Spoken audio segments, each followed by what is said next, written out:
Yeah, there will be no sacred cows in their investigation.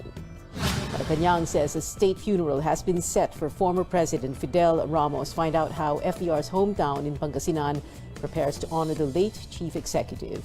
And all set for Korean group Super Junior's concert here in Manila this weekend, but one member will have to skip the event.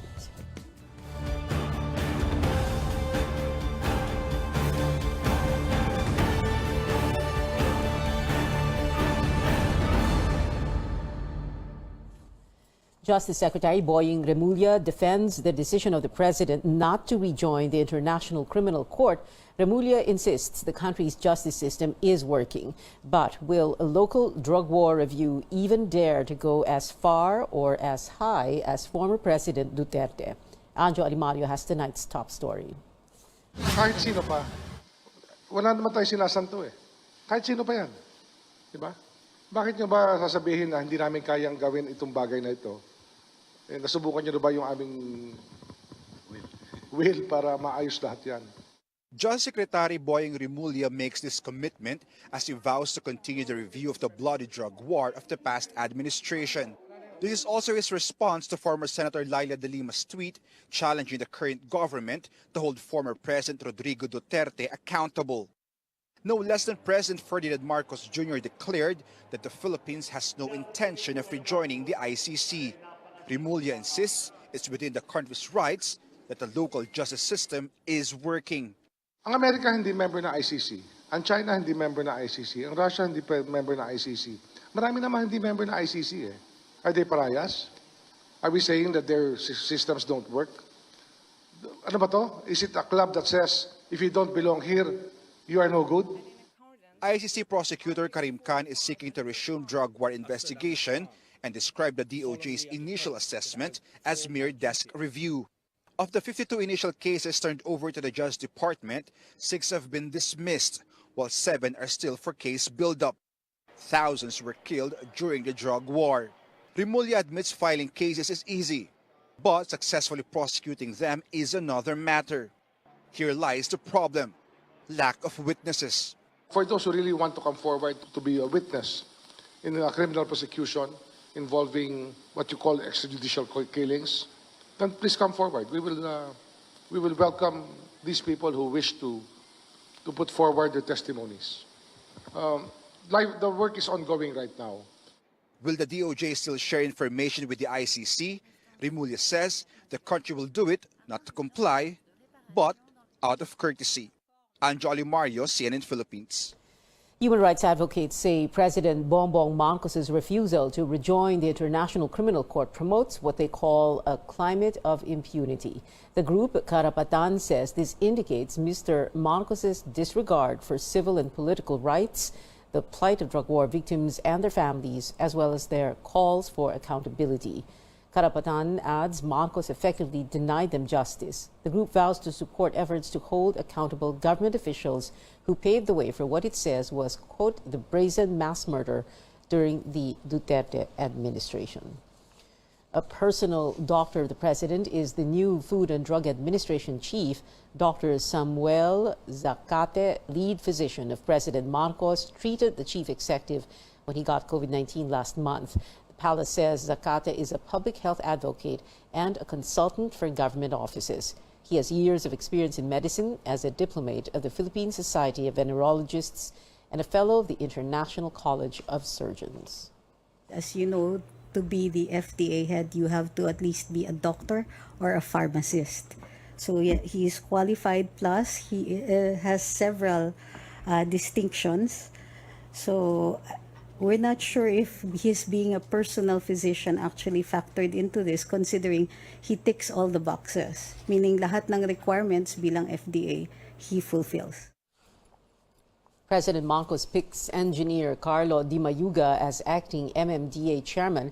Di Mayuga will replace Romando Artes, appointed by former President Duterte in March. A retired general of the National Police becomes secretary of the Office of the Presidential Advisor on Military Affairs, or OPAMA. Roman Popong Felix was head of the provincial police in President Marcos's home province, Ilocos Norte, and regional director of the Ilocos Regional Police Office. Retired military General Ariel Caculitan will also join OPAMA as Undersecretary. On your screens are other newly designated officials. The Office of the Vice President adds buses for the Libreng Sakay scheme in Metro Manila and other key cities. The OVP says an initial fleet of 5 buses will be used to provide free rides to the public, 2 in Metro Manila and 1 each in Davao, Bacolod, and Cebu. Vice President Sara Duterte says these buses have been lent to them by some companies since the campaign. The 2 units for Metro Manila will be plying the EDSA busway during rush hour. I am hoping that this is just a start of many fruitful collaborations with the private sector that are willing to spare their resources to provide much needed relief to the public, especially now that the country continues to reel and recover from the impact of the COVID-19 pandemic and grappling from the effects of the economic crisis. Sa muli, Duterte spokesperson Reynold Munsayak says the OVP will pay for fuel and maintenance of the units, while the bus companies will pay for the salaries of the drivers and conductors. Should other bus companies participate in the program, Munsayak says they eye to deploy more units along Commonwealth Avenue in Quezon City.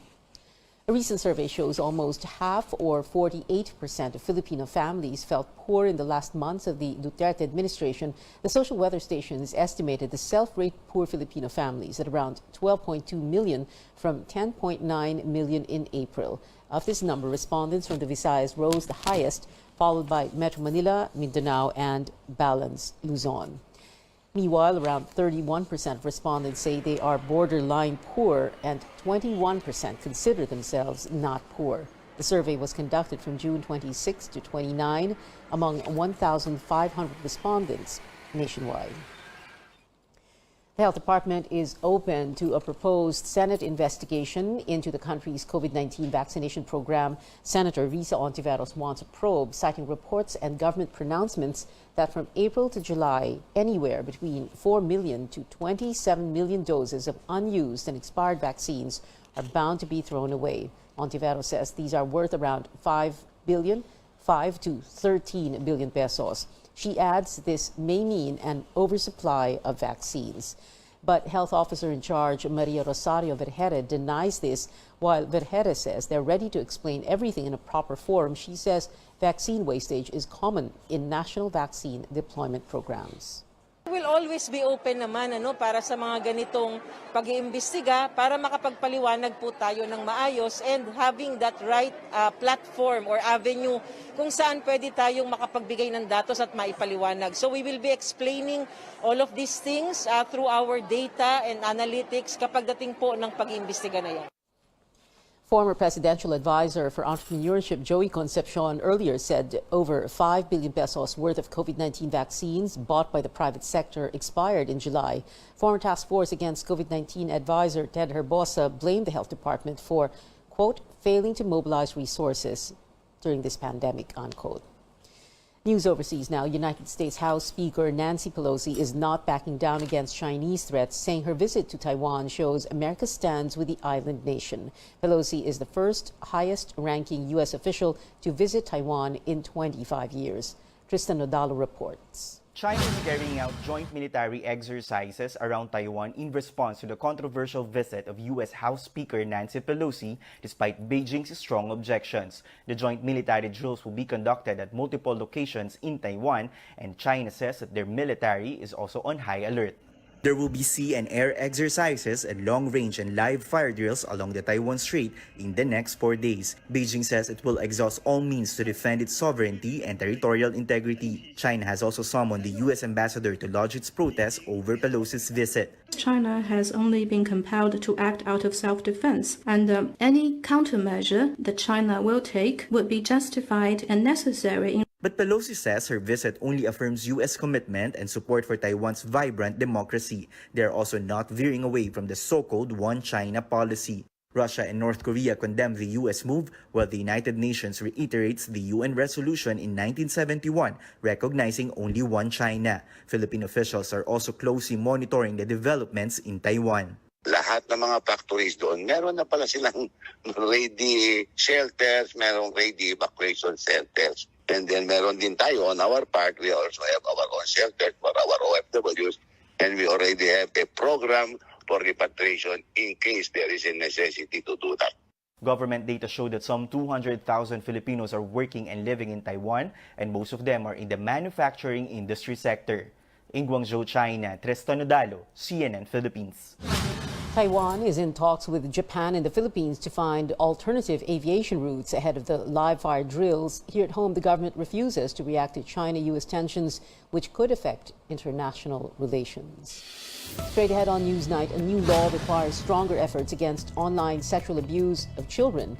Amor Santos has that and more on other measures. And Stand Ahead takes us to the hometown of former President Fidel Ramos in Pangasinan, where a memorial museum will be built to honor the 12th president. Details after the break.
Welcome back to CNN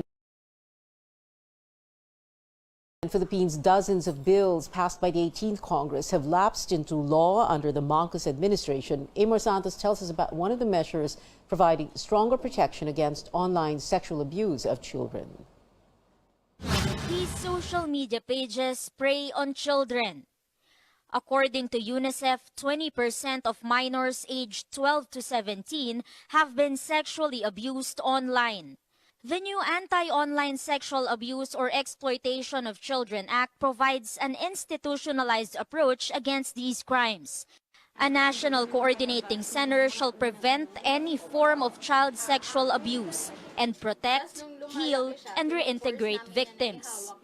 Online platforms are tasked to preserve the evidence, take down offensive material, and report the crime to authorities.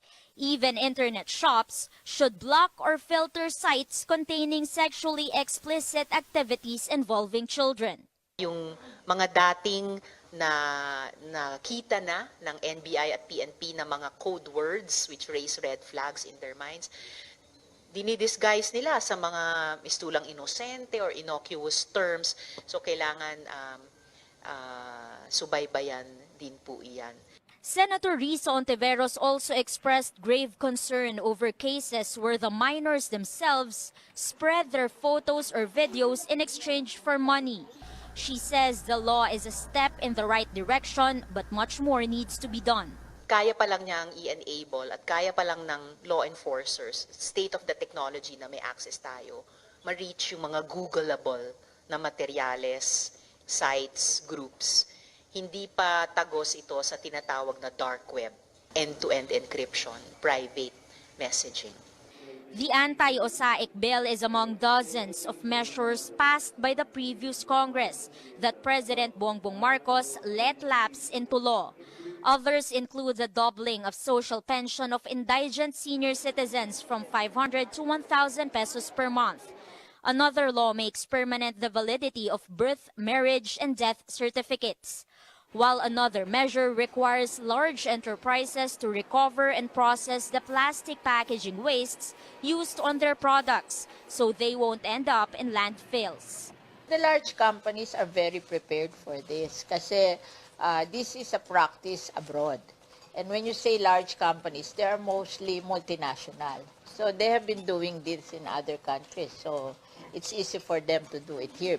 Lawmakers are now looking forward to convene the Legislative Executive Development Advisory Council in the next 2 weeks to discuss priority measures of both branches of government. Amor Santos, CNN Philippines. A teachers group urges lawmakers to override President Marcos's veto on a bill seeking to grant tax exemptions for the honoraria of poll workers. Members of the Alliance of Concerned Teachers staged a protest outside the Batasang Pambansa in Quezon City Wednesday. The group wants lawmakers to vote in favor of the bill, which overwhelmingly passed both houses of Congress. A vetoed bill becomes a law if 2/3 of the Senate and House vote separately to override it. Para sa amin, nakaka-frustrate po ito dahil parang hindi binibigyan ng pagpapahalaga yung sakripisyo ng mga teachers. Naniniwala po kami na maninindigan yung ating mga mambabatas para sa ating mga guro at election poll workers.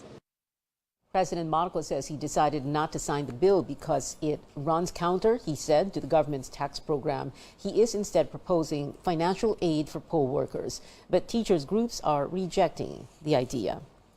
Academic groups urging the administration to push for the use of Filipino as primary language for teaching in schools. The Tanggol Wika Alliance says Filipino students perform poorly in international assessments because major subjects in basic education are taught in English. The group wants a law to require at least 9 units of Filipino and 3 units of Panitikan or Philippine literature in the higher education curriculum. Tama na yung polisiya na English lang ang pinapahalagahan. Mas pahalagahan natin ang wikang sarili. Kasi nasubukan na natin from 1906 na English lang ang pinapahalagahan sa tayo napunta. Nandyan tayo sa isang sitwasyon na ine-export pa rin natin ang ating mga kababayan para lang makakuha ng dolyar ang gobyerno. In his Buwan ng Wika message released yesterday, President Marcos said speaking in a foreign language is not the only basis for intelligence, but in his first State of the Nation address, Mr. Marcos said he wants Filipinos to maintain their advantage in English because it is favored by foreign employers. It's that time of the year again where teachers, parents, and students participate in the National Schools Maintenance Week or Brigada Escuela to prepare for the opening of classes. Chrissy Di Matuda checked how a school in Metro Manila kicked off the initiative with classrooms expected to fully reopen soon after more than 2 years of the pandemic. Catherine De Leon is a parent of a second-grade student in San Antonio Elementary School in Quezon City. A couple of weeks before school starts, De Leon and the other parents brought along their cleaning materials to help prepare for the return of students. Sa panahon ngayon, nag-uuso po ngayon yung dengue, kaya mas maganda po na malinis po yung bawat room po ng mga estudyante para iwas po sa sakit. According to one of the guardians, being hands-on with the preparations ensures that it's safe for students to return to school. Para po safe yung mga bata, lalo na kasi maliliit pa sila grade 2 pa lang yung dito na papasok. On Wednesday, Brigada Escuela, a yearly activity before the resumption of classes, was launched in San Antonio Elementary School, which was participated in by around 500 parents and students. The campaign for the school's Brigada is a toxic-free and waste-free school year, as it aims to ban harmful chemicals such as lead and mercury in the campus. Lead is usually found in paint products, while mercury is used in thermometers. Ang ganitong chemical ay neurotoxin. Ang pangunahing inaatake nito ay ang utak. Nakakapagpahina ito ng utak ng mga bata. Kung sila ay may expose sa ganitong klaseng lason, ano na lang yung kahihinatnan ng kinabukasan ng mga bata. According to the school officials, they have noticed an increase in the number of enrollees with the implementation of face-to-face learning. Yung mga dating tumigil sa pag-aaral dahil sa pandemic, ngayon bumabalik na sila. Then yung ating mga transferee from other schools, from private schools, dumadami na rin po. So yung average naming enrollees dito is 3,100. So ngayon, target namin madagdagan yun ng 10%. Stakeholders made donations to the school to help them gather all the supplies they need for the students. Classes are expected to open on August 22. In San Antonio Elementary School, face-to-face classes will be held 3 days a week, while 2 days will be allotted for online classes. Chrissy De Matulak, CNN Philippines.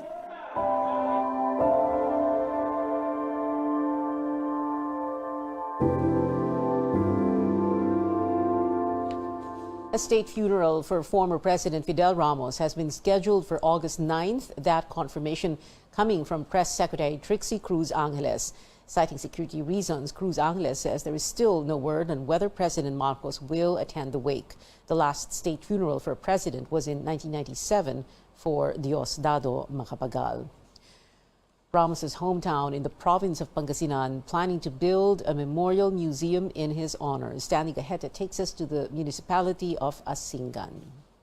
In this small space inside the Leticia Shahani Library, named after the late former senator and sister of former President Fidel V. Ramos, Asingan residents take good care of the Ramos archives, which were contributed by the Ramos family years ago. Meron tayo dito more written books of Fidel Ramos, then mga CDs and videos donated by the Ramos family. Laman ng mga CDs about EDSA, the people power, then presidency, napaka-rare yung historical materials na ito. Books have personalized signatures in red ink from the late president, which was his habit, symbolizing his dedication to educate Filipinos on the lessons of history. But to be able to pass on the FVR legacies to future generations, a bigger space is needed. It's a good time din na magkaroon tayo ng rich collection about Asingan and Asinganyans. Young Asinganyans believe this modest space has immeasurable historical lessons to teach Filipinos. Because of him, President Ramos, the people of Asinganyan were recognized and empowered po. As someone na hindi siya naabutan, I think he is a great inspiration for us students. Here at the Asingan Tourism and Recreational Center, the local government plans to build a 10-meter by 30-meter memorial museum to honor the town's outstanding son Fidel V. Ramos. The museum will feature his many contributions to the country. Nakita ko rin naman yung pagkakataon na magkaroon ka ng isang presidente sa bayan mo na nai-produce. Kaya sabi ko, isang karangalan. Because of him, talagang kilalang kilala ang Asingan. Lalong-lalo nung kanyang kapanahunan na bilang presidente. FVR visited the municipality of Asingan in 2016, where he voted for the last time during that year's national elections. It's high time for us to pay back his good service sa pagtatayo ng memorabilia niya, yung museum po. Baka yan yung magbubukas ng pagkakataon sa aming bayan na magkaroon kami ng turismo. So with President Fidel V. Ramos. The municipal town will provide a budget of 15 million pesos for the construction of the museum and will also tap the Department of Tourism for additional support, hoping to keep the memory of FVR alive in the hearts of Asinganyans and all freedom-loving Filipinos. Stanley Gaete, CNN Philippines. Tonight on Politics as Usual, we'll take a closer look at the late former president's life and legacy from a warrior to a nation's leader. His Interior Secretary, Rafi Alunan, veteran journalist, former Defense Press Corps reporter Manny Mogato, Navy Captain Leo Dimok of the AFP's J3, who will talk about funeral honors and services for a former Commander-in-Chief, and retired Colonel Dencio Acop, a longtime aide-de-camp of Ramos. Catch these interviews later at 8, only here on CNN Philippines. Coming up on Newsnight, updates on the PBA Philippine Cup semifinals and how Magnolia fared against defending champ TNT. And sad news for Pinoy Super Junior fans. One of the members has no choice but to sit out the group's Philippine concert. Details when we return.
You're watching Newsnight. This year's PBA Philippine Cup champs are seeing action in South Korea soon for Season 1 of the East Asia Super League tournament. On October 12, 7 p.m., the Pinoy squad will face Korean Basketball League team Anyang KGC, which recently recruited NCAA rookie MVP Renz Abando. The Philippine Cup runner-up also has a match on opening day, hosting the Bay Area Dragons here in Manila. Game tips off at 8 p.m. But which teams will represent the Philippines? The Philippine Cup semis began today with a win from reigning champions TNT Tropang Giga at the Araneta Coliseum in Quezon City. TNT beat the Magnolia Hotshots 108-96. Their next match is set for Friday, 6 p.m.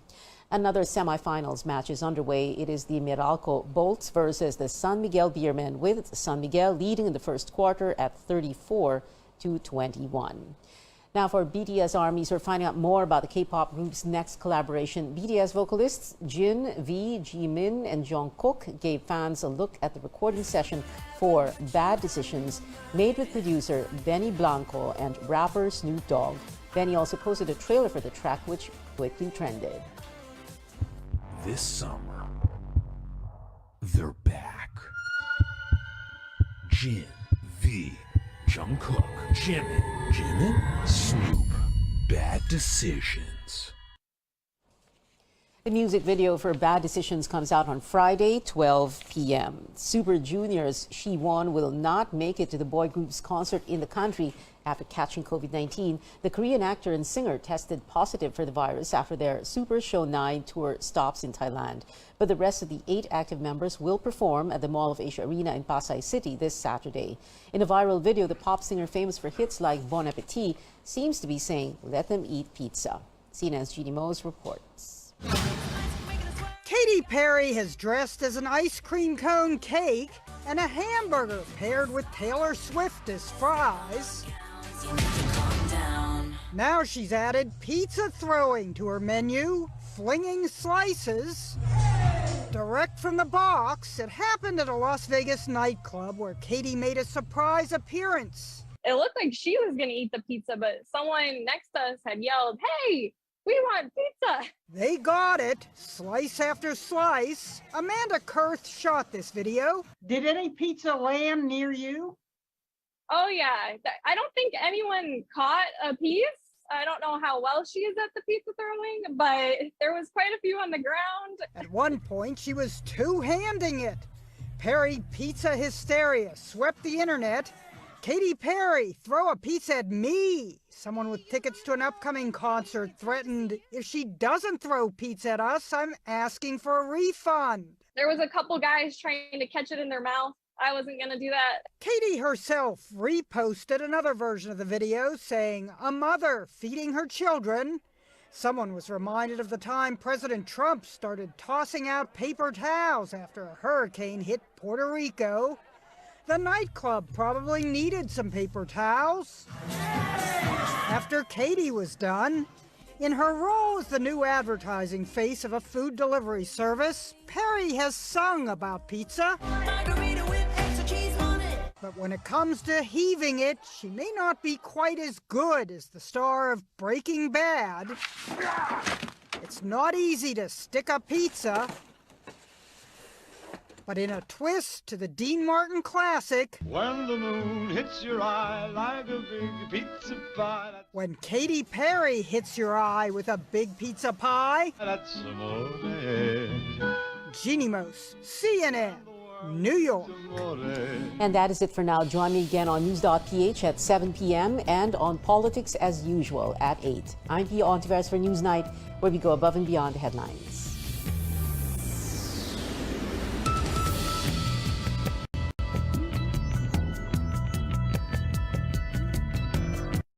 This program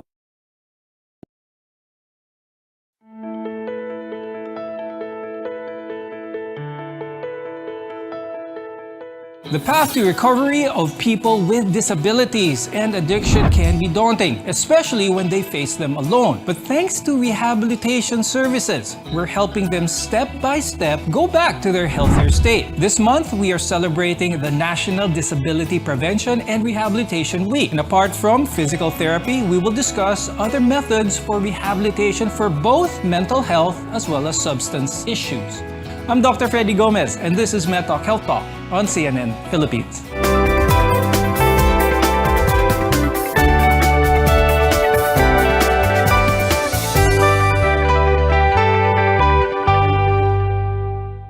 Our first guest is here today to tell us more about the physical part of rehabilitation.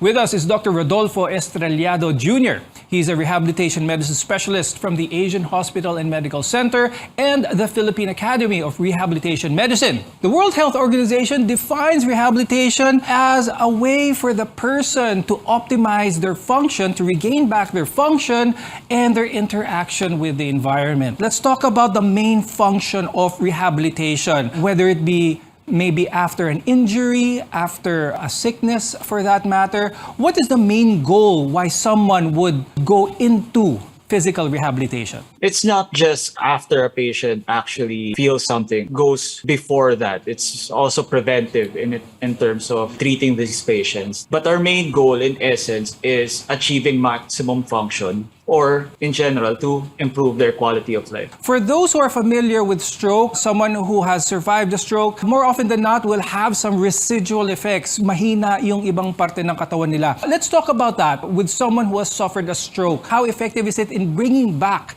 that quality of life, that ability to function every day? More commonly, people we see are people with yung tinatawag na hemiplegia, or one side of their body is weak. So our focus here is to get as much function back through maybe physical therapy, through occupational therapy. We try to help them move about more, try to return their hand function if we can, and even try to achieve as close to normal as they are able to get after the stroke. It's very important that you talk to your medical specialist to get the proper diagnosis so your treatment can be tailor-fit for you. Pag-usapan naman natin some things that our viewers might not typically think of, and that is work-related injuries. One of the most common ones, low back pain. Marami sa ating mga viewers, I'm sure hindi sila magpapatingin sa low back pain until hindi na nila kayang gawin ito. But how effective is physical therapy or whatnot in order for them to regain their functionality, their efficiency back at work? We've noticed, especially during the pandemic, is that a lot of people started having low back pain, maybe because work from home, no, lagi nakaupo. I think the most important thing to do first is to actually identify the cause of their back pain. And more commonly, what we see for patients who are experiencing low back pain, it's a mechanical cause, no, or muscle spasm because of their typical work environment. Lagi nakaupo, for example, lack of exercise. The treatment would range between giving medication, no, to ease the pain, relax the muscle, up to strengthening yung core muscles nila to prevent the back pain from recurring again. Is this the same as yung madalas na gawin, papamasahe ko lang to, papamasahe ko lang yung low back pain ko, okay na to? Is what is done in rehabilitation therapy much different from just a simple masahe? That is a common misconception, that physical therapy is all masahe lamang, no? Yes, massage or masahe is part of the arsenal that our physical therapists have to treat and manage this back pain. But that is not all that is important when it comes to treating these patients. No? I personally greatly emphasize that exercise is much better in treating these low back pain patients than just plain masahe. Ang dami kasi talaga parang masahe lang. Yeah, you're correct, no? Okay. Parang masahe lang, mawawala na to. But that will not prevent the back pain from recurring. Okay, now let's go to another end of rehabilitation medicine, and that is the loss of a limb for either through trauma or through other medical conditions. What is the goal in trying to regain that functionality again with the use of a prosthesis? The goal in terms of prosthetic fitting can be widely ranging, no? So it would also depend on how they got yung amputation. So majority of patients in the Philippines, I think, underwent amputation because of a diabetic foot. Because this patient is diabetic, they would have different concomitant diseases. Some would have problems with the heart, where sensation. So it would range from treating them using prosthetics to help them walk, no, yun yung maximal range. Some patients can even join sporting events with the use of a prosthesis. And at the other end of the spectrum, some patients can use the prosthesis merely as a cosmetic, or only for cosmetic use. Thank you very much, Dr. Rodolfo Estrelado Jr. for being with us today and sharing your insights with our viewers. Next, we'll talk about rehabilitating your mental health. This is MedTalk Health Talk. We'll be right back.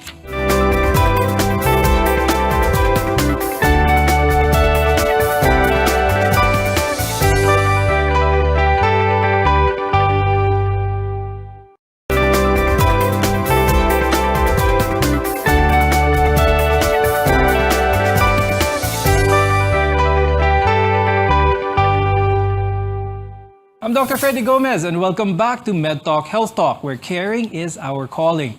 Now, earlier on the show, we discussed rehabilitation of May Perez Rifarial. She's a psychiatrist from the Veterans Memorial and Medical Center, as well as a fellow of the Philippine Psychiatric Association. We're also joined by Dr. Joyce Ann Maglake. She's a psychiatrist from the Medical City and a member of the Group for Addiction Psychiatrists here in the Philippines. Now, when we talk about mental health rehabilitation, sometimes this is not really that familiar with a lot of people. But let's talk about the importance now of mental health and its rehabilitation, especially with events such as post-traumatic stress, probably from abuse. Let's talk about that first. This involves helping individuals who are going through traumatic experiences or other mental health conditions. It's a holistic approach. It's a process of helping these patients bring back or go back to their optimum level of functionality, optimum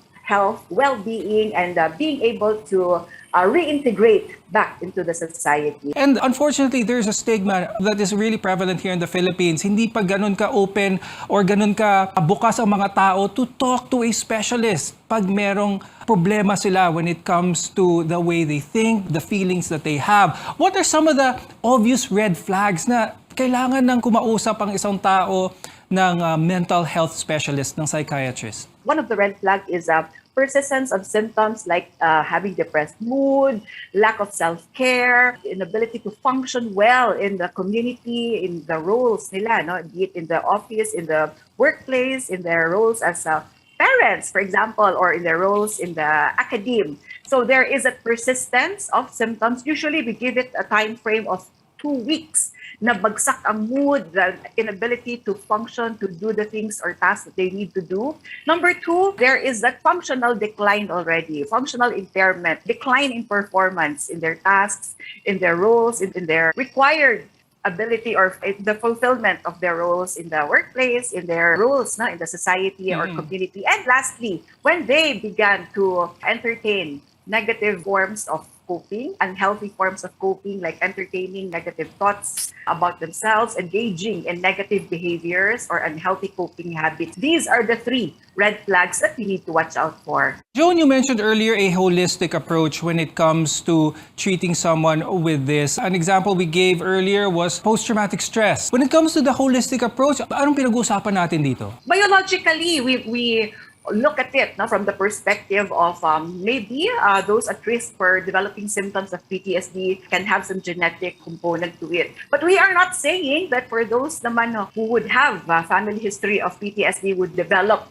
PTSD later on. It's not naman like that. So there can be the genetic component and hormonal imbalance in the brain, specifically serotonin, which is the neurotransmitter responsible for the development of symptoms of PTSD. Psychologically, we look at the coping strategies, coping skills of the individual who goes through a traumatic experience. Socially, we look at the availability of social support available for the person. Experiences a traumatic event, never goes through this situation on his or her own. Mas maganda, social support is there, and through the help of loved ones, family. Lastly, spirituality also. It's about finding the purpose and meaning of what is happening, of what happened. And maybe from there, we can reflect, we can do meditation, and from there, grow from the situation. For those with chronic mental illnesses, what is the benefit of this naman, Dr. Joyce? Substance abuse is also one of those, and others.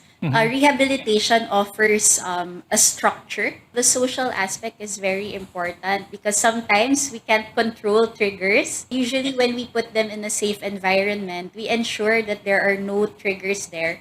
And at the same time, we're working on the personal level, enhancing their coping mechanisms. Can you tell our viewers what's a good first step? Who should they call? Who should they approach? So that they can at least get the proper referral to a mental health specialist? In the workplaces, I think HR personnels are trained also to monitor and maybe know some of the warning signs and symptoms of a possible mental health concern.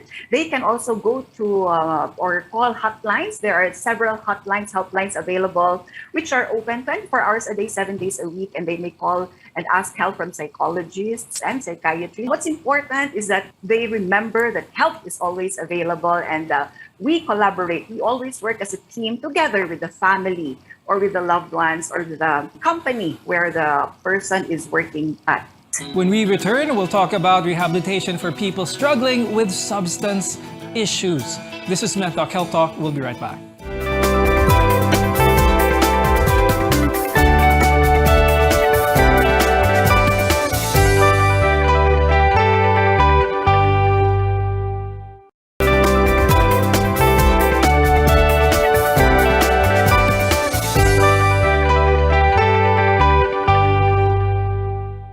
I'm Dr. Freddy Gomez, and this is MedTalk Health Talk. The World Health Organization and United Nations Office on Drugs and Crime say that there is around 35 million people who suffer from substance use disorders worldwide. However, only 1 in 6 people who are eligible for drug-dependent treatment have access to treatment programs. Here in the Philippines, an estimated 1.7 million Filipinos were taking dangerous drugs in 2019. And in the same year, there were only 5,277 recorded admissions inpatient and outpatient facilities, excluding those who are accessing services through community-based programs. Dr. Joyce, when it comes to substance abuse, let's talk about some of the more common ones here in the Philippines. Drugs, of course, as well as alcohol. A lot of people say that they're taking any of these substances in recreational capacity. They're totally in control with themselves. But what are some of the red flags that you already need help? We have to be aware of the fact that usually people who are already deep in their addiction would have difficulty admitting or seeing that there's already a functional decline. So for family members, it's usually you guys who would be the first ones to notice this. So for example, if there is a very significant shift from baseline, so maybe before they used to be very punctual in work, they are very responsible, and then you start to notice that they have increased absences, they're always going home late, and then you notice withdrawal symptoms such as mood changes, some physiological changes when they don't have the substance, increased time spent to actually get those substances. So for example, in the pandemic, there are a lot of people who would risk getting COVID just to get their hands on those substances, even alcohol. So all of these things, functional impairment is really the red flag, I think, that is very apparent for even family members to notice. Now, Dr. Joyce, is this the best way to approach a person who has that problem through an intervention, which is very confrontational, to say the least? Yes, so usually if it is quite confrontational, it makes the person become more defensive. But a family intervention is actually a good way to sort of put it all out on the table. But my recommendation is to actually consult first with either an addiction counselor or a psychiatrist, because oftentimes we can do this together. So we use language that isn't as confrontational, or we use a method that would enable them to really see these red flags. That is, if the patient or if the person who's using the substance doesn't have any comorbid psychiatric conditions. Otherwise, for example, if they're already harming themselves, or sometimes we do see psychosis, there's no intervention anymore. They have to be brought to the ER. So let's talk about the rehabilitation process itself. A specialized center is ideal for this kind of situations. What is the goal in rehabilitation centers, Joyce? Sobriety, lifestyle of sobriety. So this is like what Dr. June mentioned for mental health in general. It's the same thing for substance and functional addictions. Biological, so you address any biological effect of the substance. Psychological, what triggers the individual or what perpetuates their use. And social, what social factors actually promote the use of the substance. And then the last goal of rehabilitation is actually reintegration. So we reintegrate them back to society, back to their community. Otherwise, if we're unable to do that step, they may be at risk again for maybe developing another mental health problem and then using the substances again. Someone who has gone through the rehabilitation program, the rehabilitation center, are they completely cured? If not, what are some of the reasons why someone would go into relapse? Sometimes, because of social cues from the environment, like the presence of people who may be also engaging in those types of substances, cues from the family,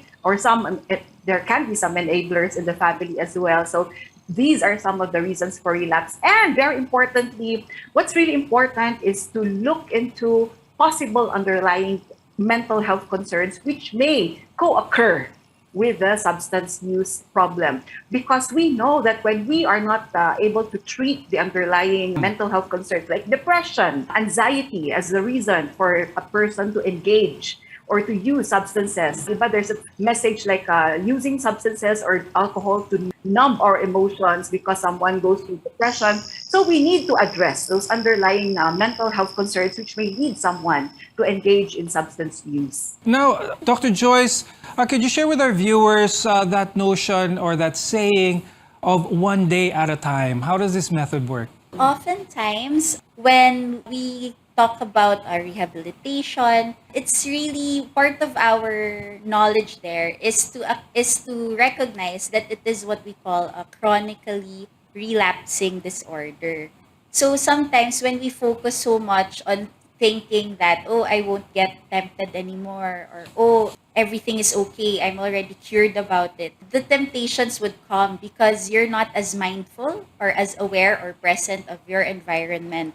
So that's actually the concept of staying present, staying attuned with your environment each day. And living sobriety is really an embodiment in the moment. So that's why we take it one day at a time. So if you notice in media, for example, in movies, in Alcoholics Anonymous or Narcotics Anonymous, people would always say the number of years that they've been sober rather than saying, oh, I'm completely cured. Because it's really a lifestyle thing. So we have to maintain it each day, every day of our lives. Thank you very much, Dr. Joyce Ann N. Maglake and Dr. Joan May Perez Refarial for being with us today and sharing your tips and expertise, especially about mental rehabilitation. I'm Dr. Freddy Gomez, and we'll see you again next time here on MedTalk Health Talk.